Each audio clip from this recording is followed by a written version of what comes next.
Next question. In a man at rest, end diastolic volume is 133 ml, end systole volume, that is ESV, is 58 ml, and his cardiac output is 5250 ml. What is his heart rate at that moment? So here we have to find out the heart rate, and we shall first write down the values which has been given. So here they has given the EDV volume, end diastolic volume, as 133 ml, and end systole volume ESV is here they has given as 58 ml. So when we take the difference between these two, we get the stroke volume, right? So we get the stroke volume. So when we subtract these two, we get 75 ml. So what is the stroke volume for these given values? It is 75 ml. And then now we have to find out the heart rate. So here we have to find out the heart rate. But how to find out the heart rate? Here they has given the value for cardiac output. See, here they has given the value for cardiac output. Right. So what is the value of cardiac output? 5250 ml. 250 ml. So what is this cardiac output? So cardiac output is given by the multiplication of stroke volume with that of the heart rate. Heart rate. Right. So here they has already given the cardiac output, and now we know the stroke volume for these values. Now we have to find out the heart rate. So to find out the heart rate, we should take the stroke volume onto the left side. So now what happens? What is the cardiac output? It is 5250 divided by stroke volume is equal to, that gives us the heart rate. So what is the stroke volume? It is 75 ml. So when we calculate this, we get the value of 70. We get the value of 70. So what is the heart rate here? It is 70. I'll read out the options. Option 1, 72 beats per minute. Second, 75 beats per minute. Third, 70 beats per minute. Fourth one, 68 beats per minute. Okay, which is the right option? It is option 3, 70 beats per minute. Next, ventricular systole is due to the activity of option A, that is 1, organ, 2, organ system, 3, single cell, fourth one, tissue. So it is due to the organ, heart, option 1. Choose the correct statement among the following. Option 1, pressure never goes below 0. And then second option, pressure maximum during systole is 50 mmHg. Third one, pressure in both systole and diastole is less than the plasma colloid osmotic pressure. And fourth one is, impact on the chest wall may be felt as the apex heartbeat. And then options, option 1, 4 only. Second one, 1 and 4. Third option, 2 and 3 statements. And fourth one, 1 only. See here, pressure in the sense, first statement I am speaking about. Pressure in the sense, we are speaking about the blood pressure. See, blood pressure, it never goes 0, even in case of the dead body. So even in case of the dead body, pressure will never be the 0. So that statement is right. And pressure maximum during systole is 50 mmHg.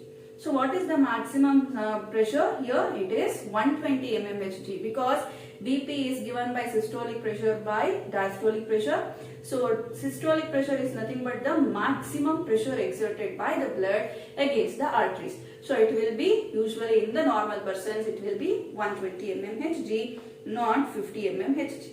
And third one, pressure in both systole and diastole is less than the plasma colloid osmotic pressure. So colloid osmotic pressure is nothing but a kind of osmotic pressure in which the water content will be retained. It will be resent to the circulatory system. Okay. And fourth one, impact on the chest wall may be felt as the apex beat. See, when our heart is beating, it moves forwards and it touches the chest wall, and it can be felt as apex heartbeat. So that is also right. So which is the right option? That is second option. Both first and fourth statements are right.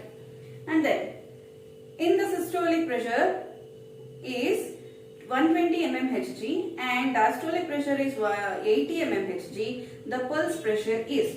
What do you mean by pulse pressure? It is the difference between systolic pressure and diastolic pressure. So 120 minus 80 is equal to 40 mmHg. Then 120 by 80 is equal to 960 mmHg. Third, 120 plus 80 is equal to 200 mmHg. And fourth one, 120 by 80 is equal to 1.5 mmHg. So which is the right option? Option A, 120 minus 80 is equal to 40 mmHg. And consider the following statements about ECG. Option 1, that is statement 1, the electrocardiogram is primarily used for evaluating the electrical events within the heart. Second one, a normal ECG composed of P, Q, R, S and T wave. It is composed of P, Q, R, S and T waves.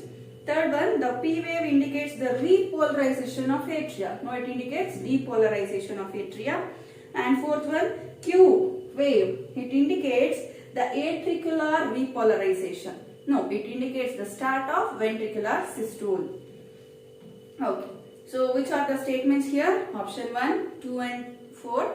Second one, 1 and 3. And third one, 1 and 2. And fourth one, 4 and 1. So option 3, it is 1 and 2 statements are correct here. Next, all the components of the conducting system of the heart can generate action potentials for the contraction of myocardium, but the sinoatrial node acts as the pacemaker because option 1, SCA node conducts action potentials faster than any part of the other part of the nodal system. Second one, only the SCA node is auto-excitable and autorhythmic but not AV node. Third one, the SCA node is located in the atria whereas AV node is located in the ventricles. Fourth, the rate of rhythmic discharge of depolarization is faster in SCA node than in any part of the nodal system. So even though action potentials are released in all the parts of the heart, it is first initiated by SCA node and more number of action potentials are released by the SCA node and thus it is the pacemaker. So which is the right option? Option 4. Identify the correct statements regarding cardiac activity.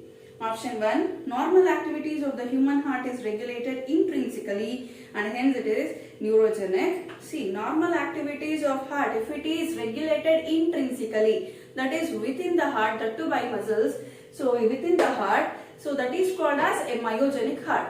If heart beat, it is regulated from outside of the heart, that is called as neurogenic heart. Second one, a special neural control center in the medulla oblongata can moderate the cardiac function to CNS, central nervous system. No, it is regulated by autonomous nervous system, ANS. Okay. Third one, parasympathetic neural signals increase the rate of heartbeat. No, it decreases the rate of heartbeat. And then fourth one, adrenal medullary hormones can increase cardiac output. So now let us go through the options.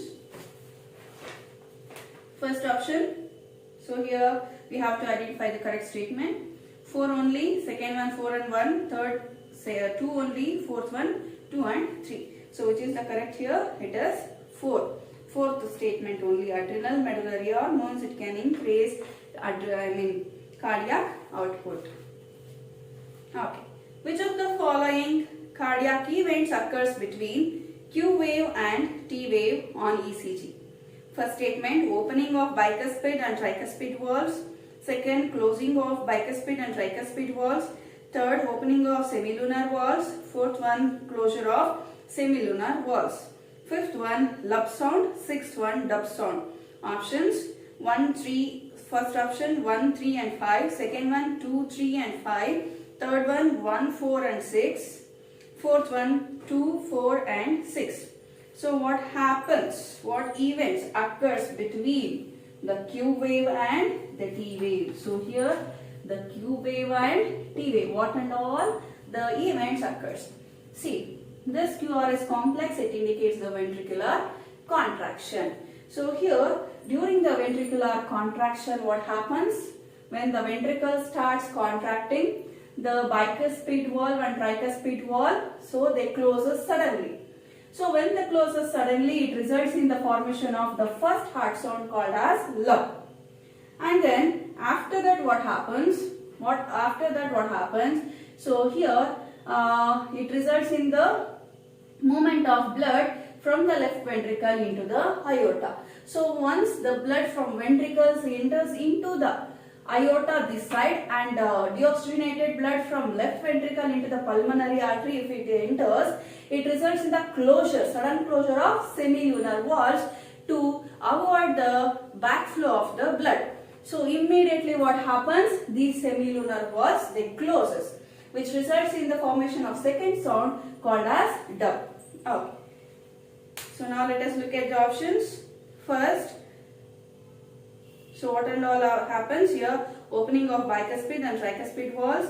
Second, closure of bicuspid valves and tricuspid valves. Third one, opening of semilunar valves. Fourth one, closure of semilunar valves, lub sound and dub sound. So what and all happens here? So it results in the closure of bicuspid and tricuspid valves. Then opening of semilunar valves takes place, and lub sound is formed. So during this period of time. And then cardiac output is increased in first option heart failure, second one hypothyroidism, third one hypertension, and fourth one dehydration. So it increases in hyperthyroidism, option 2. Which of the following helps in increasing heart rate? More, so here they has given more Na plus, more K plus, more Ca2 plus, or lesser of these elements. First option 1, increase in calcium ions, decrease in sodium and potassium ions. Second one, increased calcium and potassium ions, and increased sodium, calcium and potassium ions. Third option, decreased calcium ions and increase in sodium and potassium ions. And fourth one, decrease in calcium, potassium and sodium ions. So which increases the heart rate here? It is the option number 1, that is due to the increase in calcium ions and decrease in sodium and potassium ions. Option 1. Which of the following is not an intrinsic regulator of blood flow? Option 1, CO2, that is carbon dioxide. Second one, pH. Third, oxygen. And fourth one, acetylcholine. So option 4, acetylcholine. Next question, read statements regarding cardiac system and choose the right option.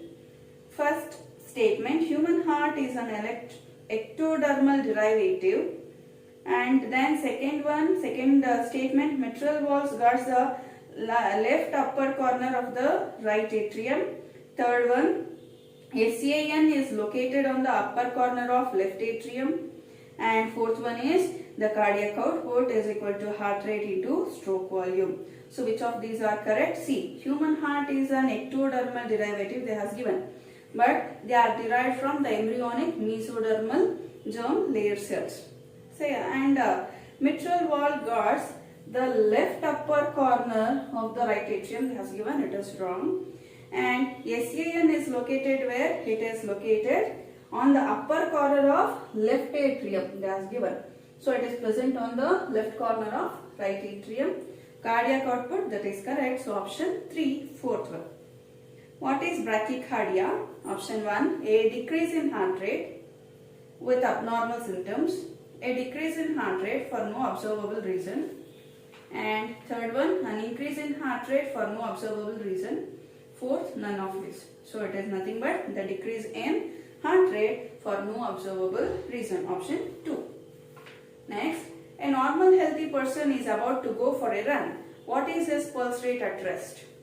So when the normal person he goes for a run, what will be his pulse rate at rest? Option 1, 50 to 80 beats per minute. Second option, 70 to 90 beats per minute. Third option, 50 to 70 beats per minute. Fourth option, 40 to 70 beats per minute. It is option 2, 70 to 90 beats per minute. Next, choose the incorrect answer regarding pulse rate.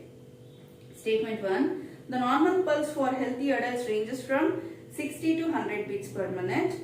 Second, the pulse rate does not fluctuate and increase with exercise, illness, injury and emotions.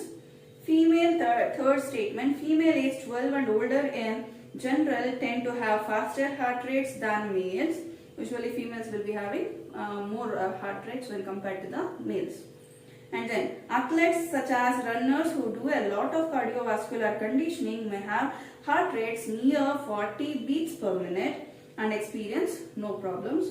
And options: statement 2 only, second 1 and 3, third 3 and 4, fourth all the above.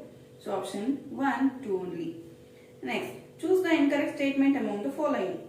First statement: pulse is the mechanical pulse of blood flow through capillaries caused by contractions of heart per minute. And then pulse can be measured from an earlobe with a pulse meter containing a photocell sensor. Third one, pulse can also be measured by palpating during test. And fourth one, during rest. Fourth one, a pulse is the expansion and contraction of an artery caused by the ejection of blood from left side of the heart. So which is the incorrect statement? I'll read out the options. Option 1 and 2 say statements. Second, statement 1 only. Third one, 3 and 4.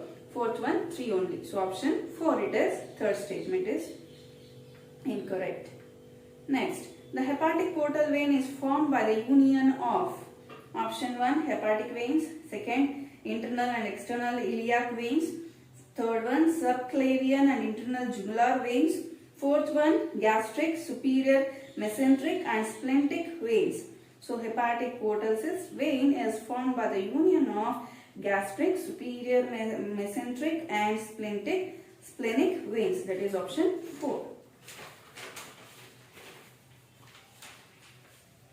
So next question. Which blood vessel wall layer is completely matched with a statement about its tissue structure?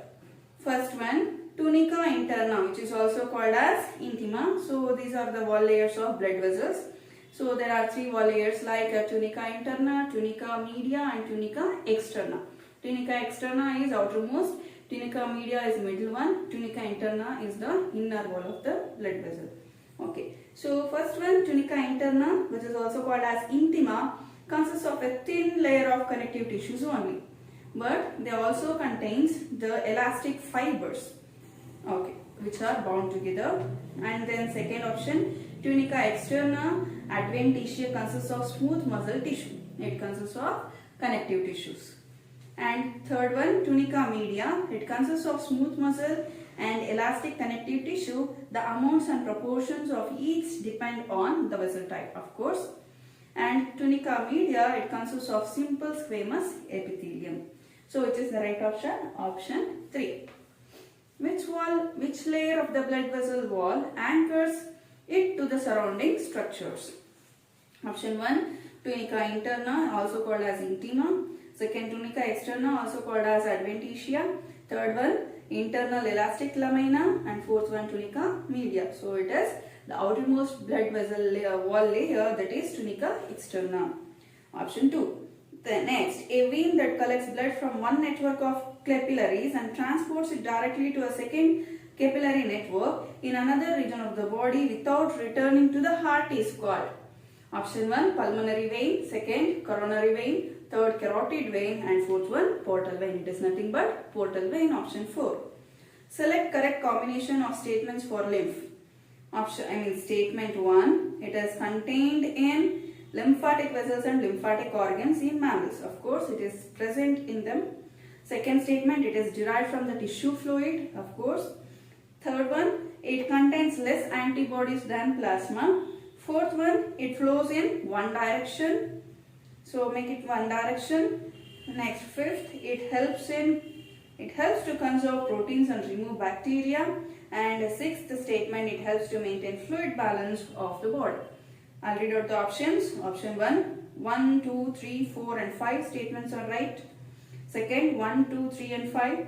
Third option, 5, 1, 2, 3 and 4. 5, 1, 2, 3 and 4. And fourth one, all of the above. So which is the right option? We can either select third option or no, in third option they has not given sixth statement. So we should go to all the above. Option 4. Symptoms of a heart attack can include option 1, dizziness,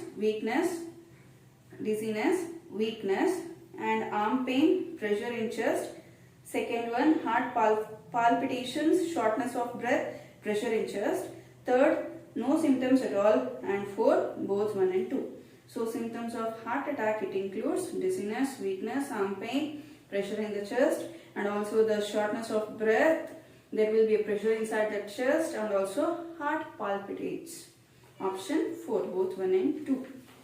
Next, which of the following options correctly represent the heart conditions in heart failure and heart attack?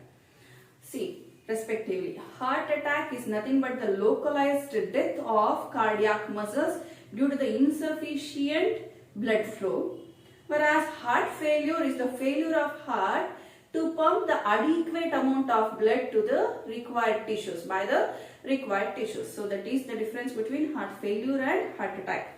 We shall move to the options now. Go on to the options. Option 1. The heart stops beating. Heart muscle is suddenly damaged by an inadequate blood supply. Second one. The heart is not pumping blood effectively. The heart stops beating. Third. The heart is not pumping blood effectively. Heart muscle is suddenly damaged by an inadequate blood supply. Acute. Fourth one. Acute. That is acute, not acute. Acute chest pain when no enough oxygen is reaching the heart muscle, the heart stops beating. So which is the right option? It is option 3. The heart is not pumping blood effectively. That is heart failure. And heart muscle is suddenly damaged by an inadequate blood supply. That is for heart attack. Option 3. Next, which of the following procedures involves using a small plastic balloon to open a narrow artery? Option A, angioplasty. Second, heart transplant. Third, coronary angiography. And fourth, coronary bypass. In coronary bypass, they will actually do the surgery. They will replace those clots by connecting some arteries there in the heart. Okay, so it is the option A, angioplasty. Option A.